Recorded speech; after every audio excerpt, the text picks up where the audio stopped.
Meiri hávaði í flotanum heldur en í hreyflunum. Það er svo vakalegur hávaði í þessu. Og stóðnaði mér að byggja samkvæmt í vinnu og sittuvinni og horfði á þetta. Ekki það saman út. Þetta er ekki það saman út.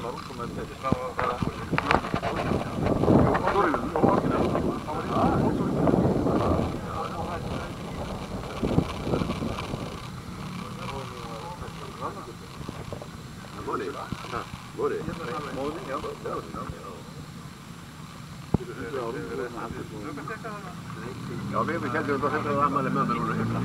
mars. Mín var í 24. júlí. Vorum á